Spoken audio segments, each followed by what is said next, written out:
Hi, my name is Bob and welcome to the homestead, y'all.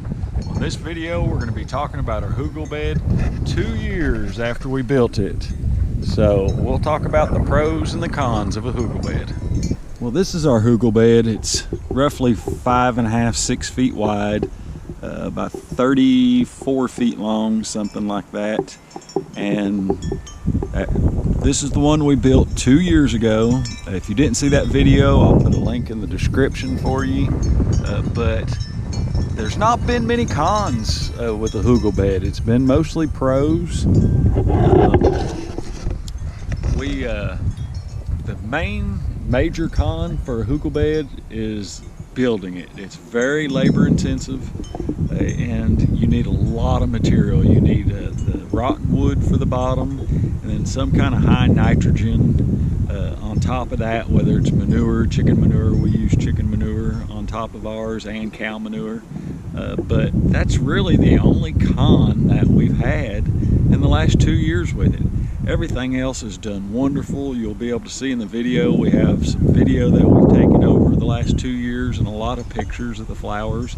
Now, we built our Hugel bed for flowers to attract pollinators to our garden and to attract beneficial insects to our garden. So it's not a traditional Hugel bed where people grow vegetables in.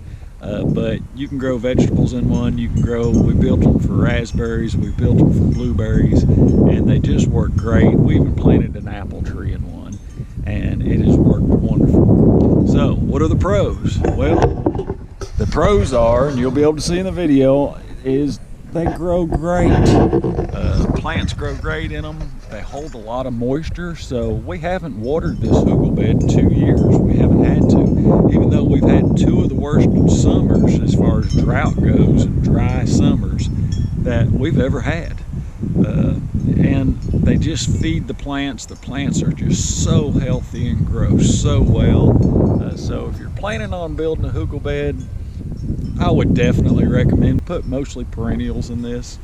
We put all bulbs. If you watch the video on how we built it and how we planted, you can see the bulbs that we planted. But then we've also planted some other perennials as far as daylilies go. We've planted some yarrow in this also. But mostly it's bulbs, and they'll come back year after year. They'll multiply. So it's just a win-win for us. I highly recommend a Hugel bed, especially if you have soil that's not real healthy.